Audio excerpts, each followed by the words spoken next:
Dear students, आज के इस वीडियो में हम लोग पढ़ने वाले हैं नेटवर्किंग। कंप्यूटर नेटवर्क भी आप इसको कह सकते हैं। ये एक बहुत ही इम्पॉर्टेंट टर्म है और बहुत ही ज़्यादा इससे क्वेश्चंस हमेशा एग्जामिनेशन में पूछे जाते हैं। अब किसी टाइप का एग्जाम हो, चाहे आप किसी भी कंपटीशन की तैयारी कर रहे हो या फिर आप कोई कोर्स में इनरोल हो, जैसे कि आप बीसीए कर रहे हैं, आप एमसीए कर रहे हैं या फिर आप बीटेक कर रहे हैं, डीसीए का कोर्स कर रहे हैं, ए लेवल का कोर्स कर रहे हैं, ओ लेवल का कोर्स कर रहे हैं, एडीसीए कर रहे हैं, कोई भी कोर्स कर रहे हो, कंप्यूटर नेटवर्किंग का वहाँ पे एक बहुत ही बड़ा रोल होता है। एक बहुत ही इम्पॉर्टेंट सब्जेक्ट के रूप में यह इंट्रोड्यूस है जो आपको पढ़ना है। तो आज इस वीडियो में हम इसी को समझने वाले हैं कि कंप्यूटर नेटवर्किंग क्या होता है, उससे रिलेटेड जो बेसिक कॉन्सेप्ट्स हैं वो हम समझेंगे, डेटा ट्रांसमिशन क्या होता है वो हम समझेंगे और बेसिक टर्मिनोलॉजी को हम यहाँ पे सीखेंगे। तो चलिए शुरू करते हैं इस वीडियो को और देखते हैं कि डेटा कम्युनिकेशन क्या होता है। सबसे पहले यहाँ यही है कि डेटा कम्युनिकेशन क्या होता है। डेटा कम्युनिकेशन का मतलब है कि exchange of data between source and receiver. ठीक है, यहाँ हम पढ़ते हैं जरा इस लाइन को और देखते हैं कि data communication is the transfer of data और information between our source and receiver. जैसे एक सोर्स और एक रिसीवर है। सोर्स क्या करेगा, डेटा को सेंड करेगा रिसीवर के पास, रिसीवर उसको रिसीव करेगा और रिसीव करके सोर्स के पास फिर से क्या करेगा, वो नया डेटा भेजेगा। जैसे दो व्यक्ति आपस में कम्युनिकेट करता है तो जो एक यूज़र होता है वो सेंड करता है मैसेज एंड जो दूसरा यूज़र होता है वो उसको रिसीव करके फिर रिप्लाई करता है। तो ये जो प्रोसेस है ना, मैसेज सेंड करने का, मैसेज रिसीव करने का, this process is known as data communication. इसी को हम डेटा कम्युनिकेशन बोलते हैं। इसमें डेटा का या और इंफॉर्मेशन का क्या होता है ना, एक्सचेंज होता है बिटवीन सोर्स एंड रिसीवर। ठीक है, सोर्स जनरली क्या होता है, डेटा ट्रांसमिट करता है और रिसीवर जो है उसको रिसीव करता है। लेकिन डेटा कम्युनिकेशन कैसे स्टेब्लिश होता है और डेटा कम्युनिकेशन हो कैसे पाता है, तो इसके लिए क्या है ना, बहुत सारी चीज़ें रिस्पॉन्सिबल हैं। जैसे यहाँ पे कुछ पॉइंट्स दिए गए हैं। Communication network, communication network is very important to establish data communication. अगर कम्युनिकेशन नेटवर्क नहीं होगा, यानी कि अगर नेटवर्क नहीं होगा तो डेटा कम्युनिकेशन नहीं हो पाएगा। तो एक नेटवर्क हो गया। उसके बाद डिफरेंट कम्युनिकेशन सर्विस रिक्वायर्ड। अब कम्युनिकेशन सर्विस भी चाहिए, नेटवर्क के साथ साथ कम्युनिकेशन सर्विस भी चाहिए। जैसे कि आईएसपी की सर्विस, जो इंटरनेट सर्विस प्रोवाइडर है, क्या है, एक ऐसा सर्विस है जो कि हमें हमारे डिवाइस में नेटवर्क प्रोवाइड करवाता है और जिसके माध्यम से हम कनेक्ट कर पाते हैं, ठीक है ना, और डेटा एक्सचेंज कर पाते हैं। तो कम्युनिकेशन सर्विस भी चाहिए। उसके बाद the kind of network available, हम किस तरीके का नेटवर्क का यूज कर रहे हैं। जैसे कि लैन भी हो सकता है, मैन भी हो सकता है, वैन भी हो सकता है, पैन हो सकता है, बैन हो सकता है। कई तरीके के नेटवर्क हमारे पास अवेलेबल हैं। तो किस टाइप का नेटवर्क हम यूज कर रहे हैं, that is also important. And protocol architecture, ठीक है ना। प्रोटोकॉल आर्किटेक्चर क्या होता है कि वो डिफाइन करता है कि डेटा हमारा जो कम्युनिकेट हो रहा है वो किस प्रोटोकॉल को, किस रूल्स को फॉलो कर रहा है, ठीक है ना। प्रोटोकॉल का मतलब सेट ऑफ रूल्स होता है। इसके बारे में डिटेल्स में हम आगे पढ़ेंगे। तो ये जो 4 पॉइंट दिया गया है, these are very important for data communication, ठीक है ना। इसके बिना कम्युनिकेशन नहीं हो पाएगा। नेक्स्ट है कम्युनिकेशन नेटवर्क क्या होता है। तो सबसे पहले आप इस फिगर को देखिए कि इस फिगर में क्या क्या दिख रहा है आपको। क्लाइंट 1, क्लाइंट 2, क्लाइंट 3 और क्लाइंट एन है। क्लाइंट एन का मतलब हो गया कि नंबर ऑफ क्लाइंट इसमें हो सकते हैं 3 के बाद 4, 5, 6, 7, 8, 9 मल्टीपल हो सकते हैं। उसके बाद यहाँ पे सर्वर दिया गया है, ईमेल सर्वर है, प्रिंट सर्वर है, फाइल सर्वर है और वेब सर्वर है। 4 सर्वर है। These all devices are connected. ये सारे क्या है, आपस में कनेक्टेड है। कनेक्टेड कैसे हैं, कम्युनिकेशन नेटवर्क के माध्यम से कनेक्टेड है, यानी कि they all are able to exchange information between this devices. ये सारे क्या हैं, इन डिवाइसेस के बीच में डेटा को एक्सचेंज करने में सक्षम है, ठीक है ना। तो ये आपका कम्युनिकेशन नेटवर्क हो गया। ये जो स्ट्रक्चर बन रहा है, दिस इज कम्युनिकेशन नेटवर्क। अब इसके बारे में थोड़ा हम पढ़ कर देखते हैं क्या बोलता है कि communication network is a set of equipment. क्या है, सेट ऑफ इक्विपमेंट। इक्विपमेंट में क्या क्या हो सकता है, that may be hardware, that may be software. यहाँ तो हार्डवेयर सॉफ्टवेयर का एक कॉन्सेप्ट चलता है कंप्यूटर में, तो हार्डवेयर और सॉफ्टवेयर दोनों हो सकता है। And facilities that provides the basic communication service, ठीक है ना। तो ध्यान रखना है, डेटा कम्युनिकेशन क्या है, exchange of data, and communication network क्या है, सेट ऑफ इक्विपमेंट, ठीक है। Communication network is a set of equipment and facilities that provide the basic communication service, जो कम्युनिकेशन सर्विस प्रोवाइड करता है। तो टर्म्स के बीच में जो डिफरेंस है इसको ध्यान रखना है कि डेटा कम्युनिकेशन अलग होता है, कम्युनिकेशन सर्विस अलग होता है, एंड कम्युनिकेशन जो यहाँ पे हमने देखा नेटवर्क ये अलग होता है। तो यहाँ पे कम्युनिकेशन नेटवर्क की बात किया हमने। अब आते हैं कम्युनिकेशन सर्विस पे। कम्युनिकेशन सर्विसेज क्या होते हैं, यहाँ पे आप देख सकते हैं फिर 4 यूजर्स दिख रहे होंगे and all these 4 users are connected to wifi. ये सब क्या है, वाईफाई से कनेक्टेड है। तो क्या कहता है, ये communication service enables the exchange of information between users at different locations. यानी कि इंफॉर्मेशन का एक्सचेंज इसमें होता है यूजर्स के बीच में, जो यूजर्स अलग अलग लोकेशन पे क्या है ना मौजूद है, प्रेजेंट है। जैसे मान लीजिए हम एक एग्जांपल लेते हैं किसी ऑफिस का। अब एक ऑफिस में 5 लोग हैं, पांचों अलग अलग लोकेशन पे अलग अलग मतलब कि जगह पे क्या है ना प्रेजेंट है, और सारे जो हैं एक ही वाईफाई से कनेक्टेड है, यानी कि they all are accessing single wifi. ठीक है, तो जो वाईफाई है वो क्या कर रहा है, कम्युनिकेशन सर्विस प्रोवाइड कर रहा है। ठीक है ना, communication service and application at everywhere. तो इसको हम एक बार फिर समझ लेते हैं कि communication service enables the exchange of information between users eight different location. Communication service क्या होता है कि एक ऐसा मीडियम, एक ऐसा माध्यम, एक ऐसा आप बोल सकते हैं कि सिस्टम है जिसके माध्यम से डेटा जो है आपस में एक्सचेंज हो पाता है यूजर्स के बीच में। आगे हम बात करते हैं नेटवर्क के काइंड्स का। ठीक है, अब काइंड की बात करते हैं नेटवर्क का, तो जनरली हम लोग फोकस करते हैं एक लैन, एक मैन और एक वैन। यानी कि बेसिक तरीके का जो नेटवर्क होता है वो 3 ही होता है, लैन, मैन और वैन। लेकिन ये जो 3 है ये हम शुरू से पढ़ते आ रहे हैं, क्योंकि जिस समय नेटवर्क को कैटेगराइज किया गया लैन में, वैन में और मैन में, ये उस समय टाइम की रिक्वायरमेंट थी कि 3 तरीके कहीं इसको डिवाइड किया गया। लेकिन अभी जैसे टेक्नोलॉजी में एडवांसमेंट हो रहा है, टेक्नोलॉजी डेवलप कर रहा है, तो जो काइंड्स है उस काइंड्स में भी क्या है ना डिफरेंस आ रहा है, अलग अलग काइंड डेवलप हो रहा है। तो अभी अगर हम बात करें कंप्यूटर में स्केल के हिसाब से, स्केल का मतलब हो गया कि डिस्टेंस। ठीक है, डिस्टेंस, कितना डिस्टेंस तक नेटवर्क काम करता है।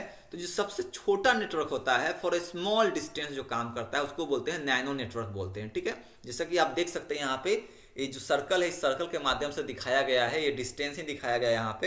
एक छोटा सा सर्कल में क्या दिख रहा है आपका, नैनो नेटवर्क दिख रहा है। उससे बड़ा क्या होता है, बैन। बैन यानी कि बॉडी एरिया नेटवर्क, ये खासकर मेडिकल सेक्टर में बहुत ही यूज होता है। उसके बाद है पैन, पैन का मतलब हो गया पर्सनल एरिया नेटवर्क। उसके बाद है लैन, लैन का मतलब लोकल एरिया नेटवर्क। देखिए 4 नंबर पे यहाँ लैन आता है, जबकि लैन को हम क्या फर्स्ट मानते हैं, लैन, मैन और वैन मानते हैं। ठीक है ना, 3 टाइप के नेटवर्क। ठीक है, तो एक हो गया लैन। उसके बाद है कैन, CN, कैन का मतलब हो गया कैंपस एरिया नेटवर्क। उसके बाद है मैन, मेट्रोपॉलिटन एरिया नेटवर्क। फिर है रैन, रेडियो एरिया नेटवर्क। और उसके बाद है वैन, वाइड एरिया नेटवर्क। तो ये टोटल जो है काइंड्स है नेटवर्क का according to scale of the network. ठीक है ना, लेकिन अगर जनरल तरीके की बात करें, हम स्केल की बात ना करें, तो हम नेटवर्क को 5 तरीके से डिवाइड कर सकते हैं, पैन, लैन, कैन, मैन और वैन, जो कि आप यहाँ पे एक फिगर में दिख रहा होगा। ठीक है ना, तो ये क्या है, कैटेगरी है, काइंड्स है नेटवर्क का। आगे हम बात करते हैं टाइप ऑफ प्रोटोकॉल आर्किटेक्चर। आपको मैंने पहले ही बताया है कि नेटवर्क के माध्यम से जब हम डेटा एक्सचेंज करेंगे तो यहाँ पे कोई ना कोई प्रोटोकॉल काम करेगा। प्रोटोकॉल काम तभी करेगा जब प्रोटोकॉल आर्किटेक्चर वर्क कर रहा होगा। अब हमारे पास 2 प्रोटोकॉल आर्किटेक्चर है, एक होता है OSI एंड दूसरा है TCP/IP, जिसको हम लोग OSI मॉडल के नाम से जानते हैं एंड TCP/IP मॉडल के नाम से जानते हैं। तो OSI मॉडल जो होता है इसमें टोटल 7 लेयर्स होते हैं एंड TCP/IP जो है इसमें टोटल 4 लेयर होते हैं। ठीक है ना, तो जरा हम यहाँ देख लेते हैं कि जो यहाँ पे दिख रहा है ये OSI दिख रहा है, इसमें टोटल 7 लेयर्स होते हैं। ठीक है, कितने होते हैं, 7 लेयर्स होते हैं। यहाँ पे दिख रहा होगा फिजिकल लेयर, ये हो गया फिजिकल, ये हो गया डेटा लिंक, ये हो गया नेटवर्क, ये हो गया ट्रांसपोर्ट, ये हो गया सेशन, ये हो गया प्रेजेंटेशन, ये हो गया एप्लीकेशन। इसको याद रखने के लिए आप PDNTSPA याद रख सकते हैं। याद रखना है, सबका फर्स्ट कैरेक्टर आप याद रख सकते हैं नीचे से, PDNTSPA। ठीक है ना, ये है आपका OSI का मॉडल लेयर। हम बता देते हैं थोड़ा OSI के बारे में कि OSI जो है यह 1974 यानी कि 1984 में इसको एक स्टैंडर्ड प्रोटोकॉल का क्या बोलते हैं दर्जा दिया गया है। ठीक है ना, स्टैंडर्ड प्रोटोकॉल इसको 1984 में माना गया है, लेकिन OSI मॉडल जो है डेवलप पहले ही हो चुका था, ठीक है ना, लेकिन वो उतना फोर्स में नहीं था। उससे पहले TCP/IP का जनरली यूज करता था, लोग सब TCP/IP को ही जानते था। TCP/IP जो है 1970 के टाइम में ही आया, when the network is created first. Network जो है 1969 में क्रिएट हुआ था। नेटवर्क कब क्रिएट हुआ था?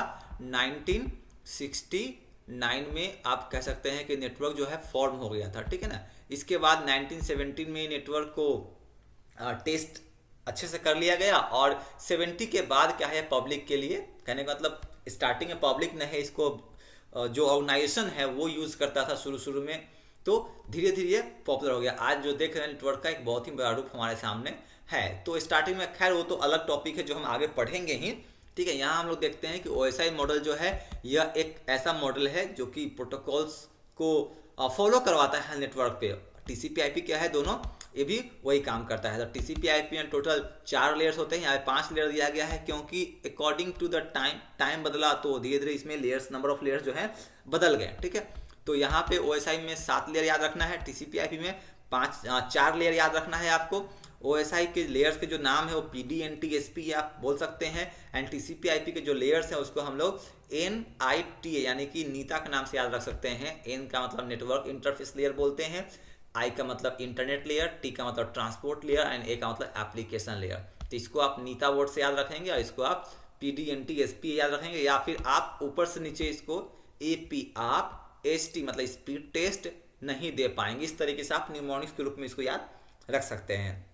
उसके बाद थोड़ा सा इस फिगर की चर्चा हम लोग कर लेते हैं कि फिजिकल लेयर पे यहाँ दिया गया बीट्स। इसका मतलब ये है कि फिजिकल लेयर पे डेटा जो है वो बीट के फॉर्म में काम करता है। डेटा लिंक लेयर पे जो डेटा है वो फ्रेम के फॉर्म में काम करता है। नेटवर्क लेयर पे जो डेटा है वो पैकेट के फॉर्म में काम करता है। ट्रांसपोर्ट लेयर पे जो डेटा है वो सेगमेंट्स के फॉर्म में काम करता है। एंड अपर का जो 3 लेयर्स है, इस लेयर्स पे डेटा जो है अपने एक्चुअल फॉर्म यानी डेटा के रूप में ही काम करता है।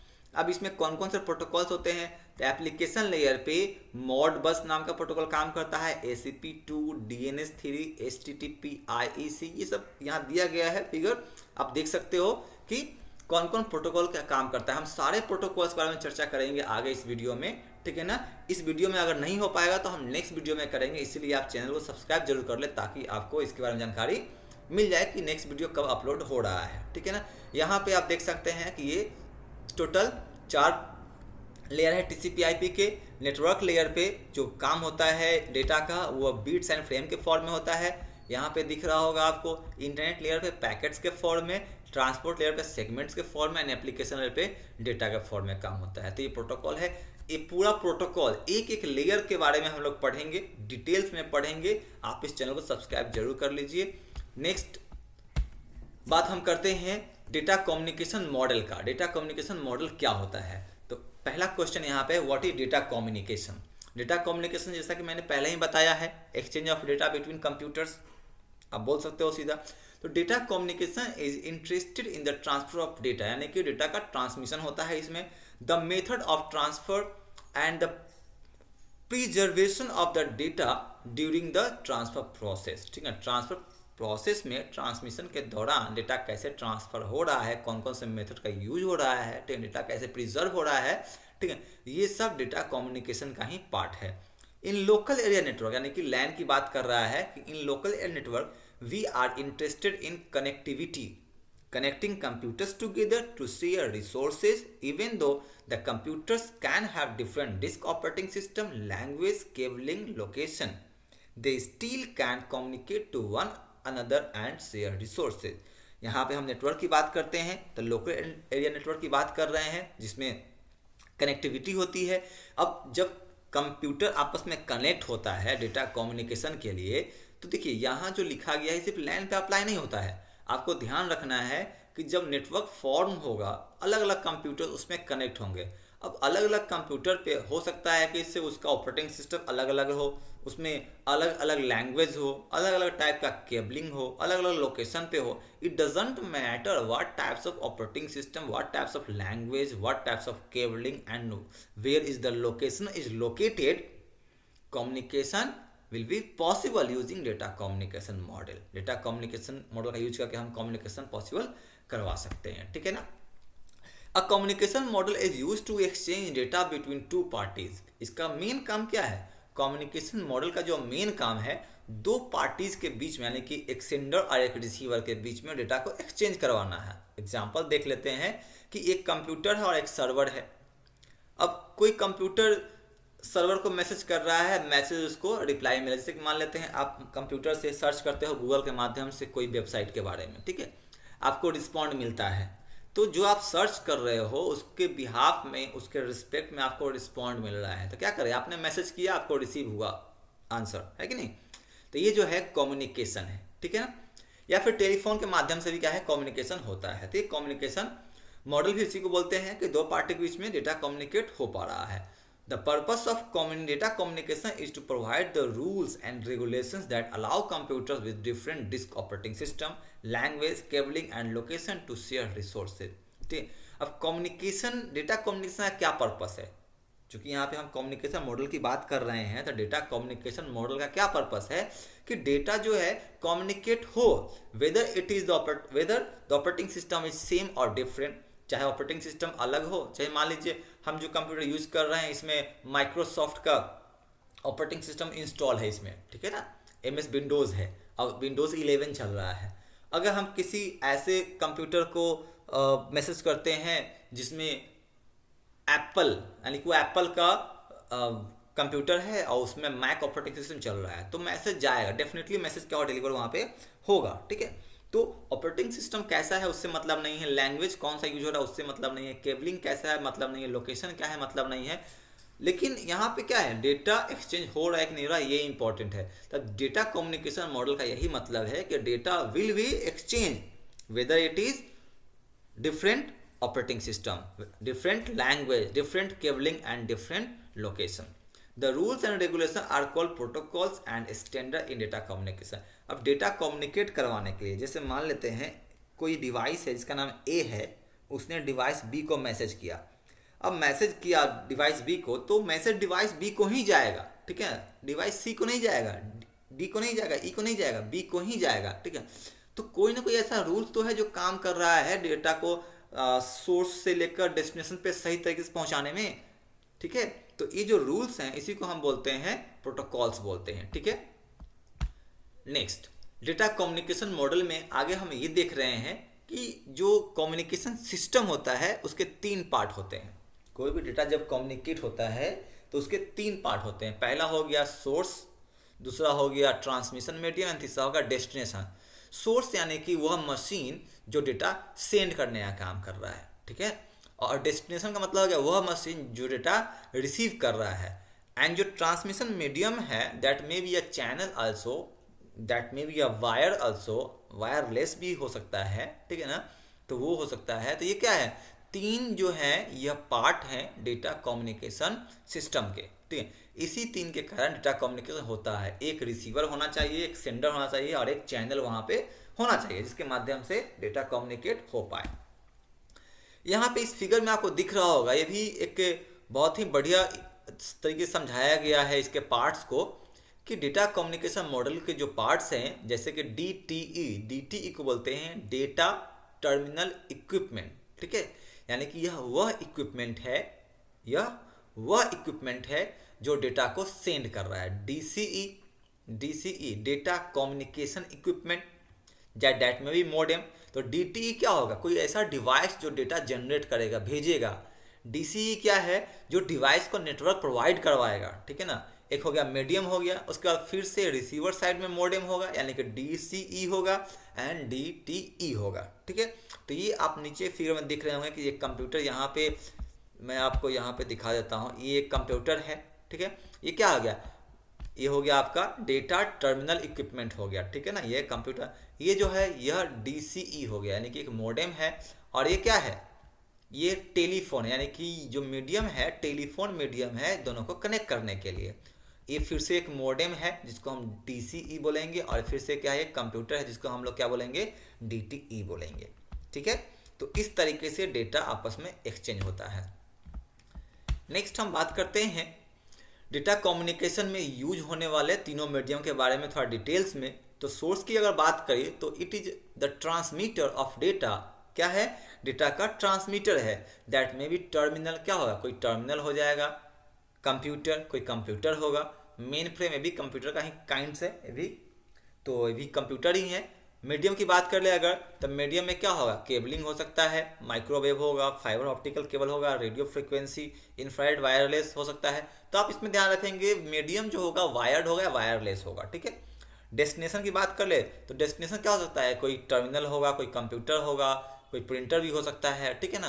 तो ये डेस्टिनेशन है। तो ये 3 जो इम्पॉर्टेंट टर्म है, इम्पॉर्टेंट डिवाइस है, you can say very important for data communication.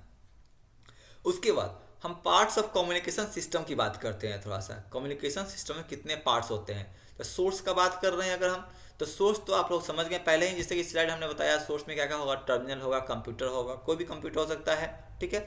उसके बाद मीडियम होगा, डेस्टिनेशन होगा। तो इसका थोड़ा डिटेल में हम जाते हैं। तो सोर्स क्या है, it is the generator off data that will pass on the destination using network.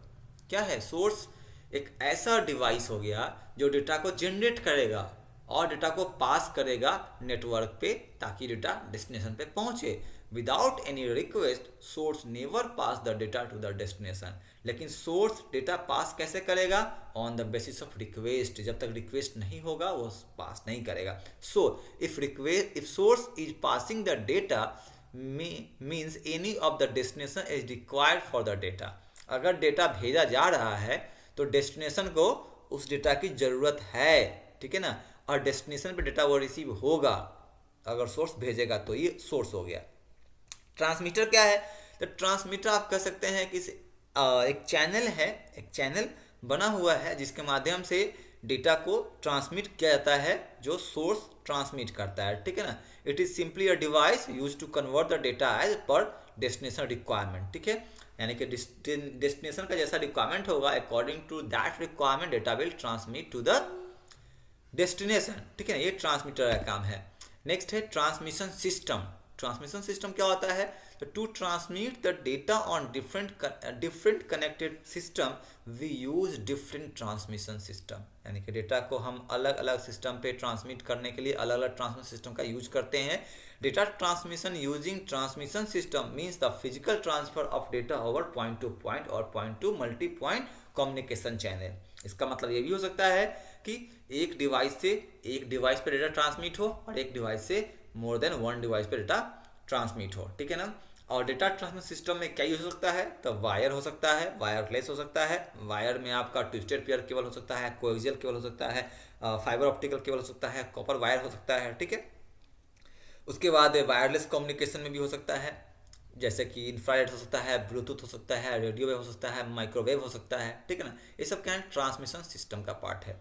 Next receiver. अब रिसीवर क्या है, रिसीवर वह डिवाइस जो डेटा को रिसीव करता है एंड सुटेबल फॉर्म में कन्वर्ट करता है ताकि वो उसको यूज कर सके, ठीक है, वो उसको यूज कर सके। This receive the signal from the transmission system and convert it into a form that is suitable to destination device. For example, a modem accept analog signal from transmission channel and transform it into digital bit stream which is acceptable by computer system. जैसे modem का थोड़ा जानते हैं अगर, कि modem एक लगा हुआ है सिस्टम में, तो कंप्यूटर से जब हम डेटा भेजते हैं, चूंकि कंप्यूटर में नेटवर्क किससे आएगा, मोडेम के माध्यम से ही आता है। मोडेम नेटवर्क को कैप्चर करता है एंड कंप्यूटर को वो प्रोवाइड करवाता है। तो कंप्यूटर मोडेम के माध्यम से क्या है, डेटा ट्रांसमिट करता है। अब कंप्यूटर जो है वो डिजिटल डिवाइस है, तो कंप्यूटर जो डेटा जनरेट करेगा वो क्या होगा, डिजिटल सिग्नल के फॉर्म में होगा, जाहिर सी बात है। अब जो नेटवर्क है, नेटवर्क में क्या चाहिए, एनालॉग सिस्टम चाहिए। जैसे मान लीजिए वॉइस ट्रांसमिट करना है, वॉइस एनालॉग होता है, बहुत सारी डेटा ऐसा है जो कि एनालॉग ही होता है। तो कंप्यूटर तो डिजिटल डेटा को फॉलो करता है, तो कंप्यूटर से डेटा जनरेट होगा और डिजिटली होगा, यानी कि डिजिटल बीट में होगा, 01 01 01 के फॉर्म में होगा। मोडेम पे जाकर मोडेम उसको कन्वर्ट करेगा एनालॉग में, फिर वह जब जाएगा डेस्टिनेशन के पास तो वहाँ भी एक मोडेम लगा होगा, वो मोडेम क्या करेगा, फिर एनालॉग को डिजिटल में चेंज करेगा एंड देन कंप्यूटर को डिजिटली वो डेटा को प्रोवाइड करवाएगा। तो इस तरीके से क्या हो जाएगा कि जो मोडेम सेंडर के साइड में लगा हुआ है, जो मोडेम सेंडर के साइड में लगा हुआ है वो क्या कर रहा है, वो डिजिटल सिग्नल को एनालॉग में चेंज करता है, एंड जो मोडेम रिसीवर के साइड में है वो एनालॉग को डिजिटल में चेंज करता है। फिर अगर रिसीवर क्या करेगा, मैसेज भेजेगा किसको, सेंडर को, मतलब कि तब वो सेंडर बन जाएगा, वही सेंडर जो था वो रिसीवर बन जाएगा, तो फिर रिवर्स प्रोसेस वहाँ पे काम करेगा। एंड लास्ट नेक्स्ट पॉइंट है डेस्टिनेशन। ये क्या है कि it is simply a device for which source device send data. ये वैसा डिवाइस है जिसके लिए डेटा भेजा जाता है, यानी कि destination is the device for which data is generated and send by the sending device. Next है डेटा कम्युनिकेशन सिस्टम टास्क, यानी डेटा कम्युनिकेशन सिस्टम जो है इसके कौन कौन से टास्क हैं, डेटा कम्युनिकेशन कौन कौन सा काम करता है, क्या टास्क परफॉर्म करता है। तो पहला है सिग्नल जनरेशन, यह सिग्नल जनरेट करता है to transmit the data over transmission system. Communicating device must be able to generate and receive this signals, यानी कम्युनिकेटिंग डिवाइस जो है वह सिग्नल को जनरेट करने लायक होना चाहिए, यानी कि सिग्नल को जनरेट करना चाहिए उसको। अगर सिग्नल जनरेट नहीं होगा तो फिर कम्युनिकेशन नहीं होगा। The generation of the signal should be in such a way that the resultant signal can be accepted by the transmission medium, यानी कि इस तरीके से सिग्नल जनरेट हो जो ट्रांसमिशन मीडियम क्या करे, उसको इजिली कैप्चर कर ले, ठीक है ना। Then only communication will be possible. दूसरा काम है interface. Device must interface with the transmission system to communicate or transfer the data over network, यानी कि डिवाइस जो है वो ट्रांसमिशन सिस्टम से इंटरफेस जरूर करेगा, तभी जो है डेटा को ट्रांसमिट कर पाएगा नेटवर्क पे। उसके बाद data synchronization, it is also important term, यही बहुत ही इंपॉर्टेंट टास्क है कि it is the process of establishing consistency among the data from a source to destination device and vice versa. Synchronization बहुत जरूरी है। मान लेते हैं डेटा जो है काफ़ी लेंदी डेटा है, बहुत ज़्यादा डेटा है, तो जो ट्रांसमिशन है वो कंटिन्यूअस ट्रांसमिशन होते रहना चाहिए, बीच में वो ब्रेक ना कर जाए, इसीलिए सिंक्रोनाइजेशन क्या है, बहुत ही इंपॉर्टेंट है। This is also the task of data communication system. उसके बाद है एक्सचेंज मैनेजमेंट। एक्सचेंज मैनेजमेंट क्या कहता है कि for meaningful data transactions there should be some management of data being exchange, ठीक है ना। यानी कि मीनिंगफुल डेटा के ट्रांसमिशन के लिए, मीनिंगफुल डेटा का डेटा सही तरीके से ट्रांसमिट हो, इसलिए डेटा मैनेजमेंट बहुत ही जरूरी है ताकि डेटा को सही से एक्सचेंज किया जाए। यहाँ पे दोनों जो ट्रांसमीटर है जो रिसीवर है दोनों adhere to some common convention about the format of data, यानी कि दोनों वैसे डेटा का फॉर्मेट को यूज करेंगे जो कि कॉमन होगा फॉर बोथ द पार्टीज, दोनों के लिए, रिसीवर के लिए भी और सेंडर के लिए भी। ऐसा ना हो कि रिसीवर जो डेटा भेज रहा है वो फॉर सेंडर के पास हो ही ना, सेंडर उस फॉर्म में डेटा रिसीव कर ही नहीं पाए, ठीक है ना, तो क्या होगा, वहाँ पे डेटा कम्युनिकेशन नहीं हो पाएगा सही से। इसीलिए दोनों का फॉर्मेट सेम होना चाहिए, date, time of, amount of data, time required, data format, these things are very much important. Next है transmission system utilization. Due to the importance of data transmission without interruption और failure the transmission system is usually well dimensioned and are being operated with margins that minimize the possibility of outage। कहने मतलब क्या होगा कि data transmission जो है ये बहुत ही इंपॉर्टेंट है। अब डेटा ट्रांसमिशन कैसे होना चाहिए, विदाउट इंटरप्शन होना चाहिए, विदाउट फेलियर होना चाहिए, यानी कि डेटा हमारा जो ट्रांसमिट हो रहा है उसमें कोई इंटरप्शन भी ना हो, उसमें फेलियर भी ना हो। तो इसके लिए क्या है, बहुत ही इंपॉर्टेंट है क्या, वेल डायमेंशन में होना चाहिए वो, ठीक है ना, सही तरीके से ऑपरेट होना चाहिए, ठीक है। And various technique are available. अब इसके लिए बहुत सारे टेक्निक्स अवेलेबल हैं, जैसे कि आप देख सकते हैं यहाँ पे कि allocate the data capacity of transmission channel along like digital, यानी कि बहुत सारे टेक्निक है। कौन कौन सा टेक्निक है, आप एनालॉग का टेक्निक है, डिजिटल का टेक्निक है, मल्टीप्लेक्सिंग है, सिम्प्लेक्स है, ड्यूप्लेक्स है, हाफ ड्यूप्लेक्स होता है, उसके बाद और भी कई सारे टेक्निक होते हैं जो कि ट्रांसमिशन यूटिलाइजेशन में बहुत ही हेल्पफुल होता है। उसके बाद है इसका एक और टास्क है error detection and error correction. Communication system का ही टास्क है एरर को डिटेक्ट करना और एरर को करेक्ट करना। In any communication system transmission data is prone to error. किसी भी कम्युनिकेशन सिस्टम की बात कर ले, अगर डेटा ट्रांसमिट हो रहा है, जैसे मान लीजिए आप इस वीडियो को ही देख रहे हैं, मेरी बातों को ही सुन रहे हैं, तो डेटा ट्रांसमिशन में एरर हो सकता है, बोलते बोलते मैं भी कभी गलत बोल देता हूं, है कि नहीं। तो डेटा कभी कभी क्या होगा, मतलब कि प्रॉब्लमेटिक हो सकता है, उसमें एरर आ सकता है, ठीक है। Either because of transmitted signal getting distorted in the transmission medium, या तो ट्रांसमिशन सिग्नल जो है वो डिस्टॉर्ट कर जाए हमारा, इसलिए भी हो सकता है, या फिर कोई दूसरा कारण भी हो सकता है जिस कारण से डेटा में एरर आ जाए, ठीक है। तो error detection and correction is required in cases where there is no scope of error in the data transmission. यानी कि डेटा में जो एरर आ रहा है उसका डिटेक्शन एंड उसका करेक्शन दोनों रिक्वायर्ड है, दोनों जरूरी है। अगर डेटा ट्रांजेक्शन हो रहा है तो we can think of file transfer between two computers और even on remote network computers where there is need for this, but in some cases it may not be very important in the case of telephonic conversation. जैसे file transfer कर रहे हैं हम लोग, अब file transfer कर रहे हैं तो जैसा फाइल सोर्स के पास है सेम टू सेम वही फाइल डेस्टिनेशन पे पहुंचना चाहिए, ठीक है ना, उसमें थोड़ा भी एरर नहीं होना चाहिए, ठीक है। There must not be error of single bit. But जब हम कम्युनिकेट कर रहे हैं, टेलीफोन पे बात कर रहे हैं, ठीक है, तो वहाँ पे जैसे मैं यहाँ बोल रहा हूँ तो बोलते हुए भी मैं गलत भी बोल देता हूँ कभी कभी। तो क्या है ना कि टेलीफोन कॉन्वर्सेशन में जब हम बात कर रहे हो तो यहाँ पे गलत हो सकता है, ठीक है। तो यहाँ पे जरूरत नहीं कि इसको एकदम 100% एक्यूरेसी के साथ ही डिलीवर हो। This is not very much important, ये बहुत इंपॉर्टेंट नहीं है। लेकिन जब हम फाइल ट्रांसमिट कर रहे हैं तो there is importance of accuracy, वहाँ एक्यूरेसी होनी चाहिए, वहाँ पे एरर नहीं होना चाहिए। तो क्या एरर हो रहा है उस एरर को डिटेक्ट करना, उसको करेक्ट करना भी डेटा कम्युनिकेशन सिस्टम का ही काम है। Flow control at the time of transmission of data source computer is generating data faster than receiver device capable to receive it. अब मान लीजिए कि जैसे मैं यहाँ पे बहुत स्पीड बोल रहा हूँ और आपकी सुनने की क्षमता क्या है, स्लो है। मैं बहुत स्पीड बोल दिया, आप सुन नहीं पाए पूरा बात, तो क्या है ना, वहाँ पे ट्रांसमिशन सही से नहीं हो पाया। Then flow control is very much important, ठीक है ना। फ्लो कंट्रोल भी क्या है, होना चाहिए कि जिस स्पीड से डेटा जनरेट हो रहा है रिसीवर उसी स्पीड से रिसीव कर रहा है कि नहीं कर रहा है, ठीक है। It must be, receiver must receive the data at the same speed at which the source generating data, ठीक है। there is some kinds of flow control mechanism used। तो यहाँ पे क्या होता है ना, फ्लो कंट्रोल बफरिंग होता है, ठीक है।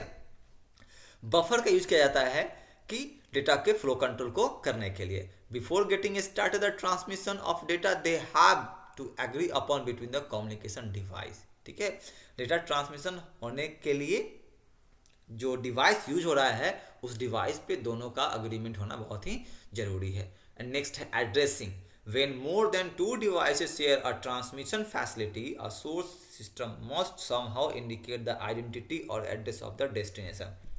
अब एक ही नेटवर्क में बहुत सारे डिवाइस कनेक्टेड है, मान लीजिए जैसे ABCDEFGH 8 डिवाइस कनेक्ट हो गया, ठीक है। अब इसमें A ने C को भेजा डेटा, अब A ने C को भेजा है तो वहाँ पे एक जो डेटा भेज रहा है उस डेटा के साथ C का एड्रेस भी होना चाहिए, ठीक है। नहीं तो वह डेटा बी को चला जाएगा, डी को चला जाएगा, ई को जा सकता है, ठीक है। तो addressing is also important and this is also one of the task of data communication system. Data communication system जो है एड्रेसिंग प्रोवाइड करने का काम करता है। नेक्स्ट है routing. Routing means to send data to appropriate destination. इसका मतलब क्या होगा कि डेटा जो है अप्रोप्रिएट डेस्टिनेशन पे जाए शॉर्टकट तरीके, यानी कि यहाँ पे जो शॉर्टेस्ट पाथ होगा उसके माध्यम से डेटा को सही डेस्टिनेशन भेजना ही राउटिंग का काम होता है। In this process the involved computer ensure that the data is being sent on destination system only और any other hacking happening to eliminate such problem developer use SSL level security, ठीक है। तो routing में क्या होता है, ये जो टास्क होता है कम्युनिकेशन सिस्टम का, इसमें क्या होता है कि डेटा को एप्रोप्रिएट डेस्टिनेशन पे ही भेजा जाता है, ठीक है। और इस बात की इंश्योरिटी, ठीक है, इसको इंश्योर भी डेटा कम्युनिकेशन सिस्टम करता है। डेटा कम्युनिकेशन सिस्टम इसको इंश्योर करता है कि डेटा जो है सही सिस्टम पे गया है, और अगर कुछ प्रॉब्लम आने की चांसेज है तो उसको एलिमिनेट करने के लिए यहाँ पे सिक्योरिटी लेवल यूज किया जाता है। और जनरली यहाँ पे SSL सिक्योरिटी लेवल होता है, सिक्योर सॉकेट लेयर सिक्योरिटी यहाँ पे अडॉप्ट किया जाता है, ठीक है। तो ये क्या है, 9 पॉइंट्स थे जिसको ध्यान रखना है। एंड जो 9 पॉइंट्स यहाँ पे आपने देखा है, 9 पॉइंट जो है यह डेटा कम्युनिकेशन सिस्टम टास्क है, ठीक है ना। तो याद रखना है कि डेटा कम्युनिकेशन सिस्टम के कौन कौन से टास्क होते हैं। तो मैं एक बार फिर से रिवाइज करवा देता हूँ कि डेटा कम्युनिकेशन सिस्टम के पहला टास्क सिग्नल जनरेशन, उसके बाद interface, data synchronization, exchange management, transmission system utilization, error detection and correction, flow control, addressing and routing. ये 9 जो है डेटा कम्युनिकेशन सिस्टम के टास्क हैं, ठीक है ना। अब यहाँ पे कुछ क्वेश्चंस आ रहा है जिसको हम लोग सॉल्व कर लेते हैं कि the communication stream through which the data is being transmitted is called, तो इज कॉल्ड केबलिंग। ठीक है ना, यहाँ कम्युनिकेशन स्ट्रीम मतलब हो गया कम्युनिकेशन चैनल। नेक्स्ट है यहाँ पे कुछ एक्सप्लेनेशन ही दे रहा है कि the communication stream through which the data is transmitted are cabling, microwave, fibre optic, radio frequency, this all are the channel, जिसको हम चैनल ही बोलते हैं। ठीक है, नेक्स्ट क्वेश्चन है a computer network permit sharing of, computer network जो है किस चीज़ का शेयरिंग करता है, रिसोर्स का, इंफॉर्मेशन का, both A and B, both A and B हो जाएगा यहाँ पे। ठीक है ना, बहुत ही आसान सा सवाल था, कुछ एक्सप्लेनेशन दिया गया यहाँ पे। नेक्स्ट क्वेश्चन है the first operational computer network in the world was, देखिए बहुत ही इंपॉर्टेंट क्वेश्चन है कि the first operational computer network in the world was blank space for the United state department of defence, कौन सा था? तो इसका सीधा सा आंसर, बहुत ही आसान सा आंसर है इसका, ARPANET। ठीक है, नेक्स्ट क्वेश्चन है इसके बारे में थोड़ा सा एक्सप्लेनेशन देख लेते हैं कि the first operational computer network in the world was ARPANET। क्या था ARPANET का मतलब होता है advance research project agency network. इसका एक अपना हिस्ट्री है, इसके बारे में मैंने एक वीडियो बनाया था, आप देखेंगे मेरे चैनल पर जाकर आपको मिल जाएगा वहाँ पे। ठीक है, which was created in late 1960 में इसको डेवलप किया गया था बाय यूएस के द्वारा। यूएस में किसके द्वारा था? डिपार्टमेंट ऑफ डिफेंस, DOD के माध्यम से। The ARPANET was design to connect computers at different location so that researchers could share resources and collaborate on project. It was the predecessor of the modern internet and was a key development in the history of computer networking. Computer networking का क्या है, history यहीं से start होता है। ठीक है, next question है ATM स्टैंड फॉर, बहुत ही आसान सा सवाल है ये, इसके बारे में तो आप सब लोग जानते होंगे, we all use ATM machine. ठीक है ना, तो what do you mean by ATM? तो यहाँ पे आपका हो जाएगा, मशीन तो दिख रहा है, इनका मतलब मशीन, यहाँ पे ऑटोमेटिक, ऑटोमेटेड है, तो इसका कहलाएगा ऑटोमेटेड टेलर मशीन। ठीक है ना, टेलर का स्पेलिंग याद रखिएगा, TELLER, टेलर। नेक्स्ट क्वेश्चन है blank space is the technology that connects the machine and people with a site in a small area. बहुत आसान सवाल है, लैन इसका आंसर होगा, local area network. Next question है is a network that cover geographical area that are larger such a district और cities. Geographical area की बात कर रहा है, सिटी के हिसाब से तो मैन हो जाएगा।